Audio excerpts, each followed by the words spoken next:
అందరికీ నమస్తే. నేను మీ శ్రీశైలం ఆర్ఎల్ఆర్ ఎంటర్టైన్మెంట్‌కి స్వాగతం. తెలుగు సినిమా పరిశ్రమలోనే తనదైన శైలిలో చిత్రాలను నిర్మించేటటువంటి డైరెక్టర్ ఎవరు అనంటే కండ్లు మూసుకొని చెప్పేటటువంటి పేరు పూరి జగన్నాథ్. దాంట్లో ఎలాంటి సందేహం లేదు. కాకపోతే ఆయన టైం బాలేక ఆ చార్మి ఒకటి తగులుకోవడంతోని దరిద్రం మొత్తం శని మొత్తం నెత్తిన కూర్చొని ఆగమాగం అయిండు మనోడు. దాంట్లో అతిశయోక్తే లేదు. అయితే సరే, ఆయన పర్సనల్ విషయాలు పక్కకు పెడితే సినిమా మేకింగ్ చేసే విషయంలో మాత్రం అతన్ని మెచ్చుకోవాల్సిందే. ఎంత మెచ్చుకున్నా తక్కువే.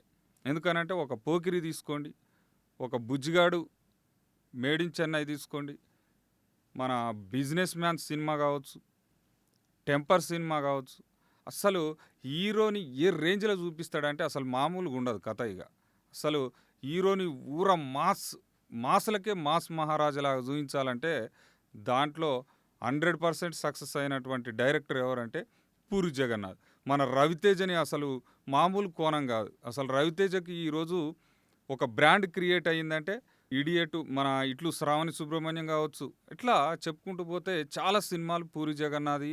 అసలు గతంలో శివమణి నాగార్జునతోని ఒక్కొక్క హీరోని ఒక్కో రేంజ్లో చూపించినటువంటి గొప్ప డైరెక్టర్లలో ఒకడని చెప్పొచ్చు. ఈ గోలిమార్ సినిమా అసలు ఒక్క సినిమా కాదబ్బా, ఇక అంతలా ఎక్సలెంట్ టేకింగ్ మేకింగ్ ఉన్నటువంటి డైరెక్టర్ ఎవరంటే పూరి జగన్నాథ్. మరి అటువంటి డైరెక్టర్ కొన్ని కారణాల వల్ల, కొన్ని ఇబ్బందుల వల్ల మొత్తానికైతే వెనకబడ్డాడు. అసలు ఎంతలా వెనకబడ్డాడంటే ఆయనతోని సినిమా ఎవరన్నా హీరో చేయాలంటేనే భయపడుతురు. అప్పట్లో నెంబర్ 1 సినిమాలను నెంబర్ 1 హిట్లు ఇచ్చినటువంటి డైరెక్టరు, ఆ హీరోలు ఎంతో గొప్ప విజయాలను అందుకున్న హీరోలు కూడా ఒక్కరు కూడా తనతోని సినిమా చేయడానికి ముందుకు రావట్లేరంటేనే అర్థం చేసుకోవచ్చు తన పరిస్థితి ఎంత క్లిష్టమైంది. మరి ఆ పరిస్థితులన్నింటినీ ఎదుర్కొని ముందుకు పోయే ప్రయత్నం చేస్తున్నాడు. అందులో భాగంగానే ఈ విజయ్ సేతుపతితోని ఒక సినిమానైతే ప్రారంభించిండు. ఆల్రెడీ ప్రీ ప్రొడక్షన్ పనులు కూడా శరవేగంగా కొనసాగుతున్నాయి. రికార్డింగ్ పనులు కూడా కొనసాగిస్తారు. ఈ త్వరలోనే మొత్తం చిత్రం యొక్క షెడ్యూల్ మొత్తం పూర్తి చేసేసి ప్రేక్షకుల ముందుకు కూడా తీసుకొస్తామనేసి హామీ కూడా ఇవ్వడం జరుగుతుంది. ఏదేమైనప్పటికీ ఒక వండర్ అయితే క్రియేట్ చేయాలనే తపనతోని, దృఢ సంకల్పంతోనైతే ఉన్నాడు. ఆ సినిమా పేరు ఏంటంటే స్లమ్ డాగ్ 33 టెంపుల్ రోడ్. ఈ సినిమా పేరే చాలా డిఫరెంట్గా ఉంది.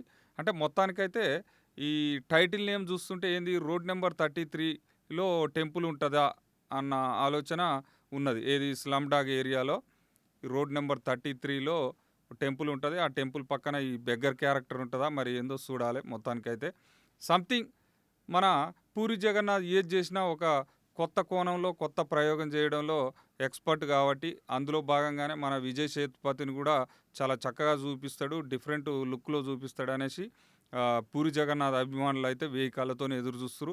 అసలు ఒకానొక సందర్భంలో మొన్న రీసెంట్గా చెప్పినటువంటి మాట ఏంటంటే మన విజయ్ సేతుపతి పూరి జగన్నాథ్తో సినిమా చేయడం నా జన్మ ధన్యమైంది అనే విధంగా చెప్తున్నాడు. అంటే అర్థం చేసుకోవచ్చు పూరి జగన్నాథ్ యొక్క గొప్పతనం ఏంది, పూరి జగన్నాథ్ టేకింగ్ స్టైల్ ఎలా ఉంటుందో మనోనికి రుచి చూపించిండు అని కూడా చెప్పొచ్చు. సరే, ఏదేమైనప్పటికీ ఒక అద్భుతమైన అఖండమైన విజయాన్ని అందుకొని మళ్ళీ పునరాగమనం చెందుతూ విజయదుందుబి మోగిస్తూ మళ్ళీ వరుస విజయాలు అందుకోవాలి మన పూరి జగన్నాథ్ అని కోరుకుందాం.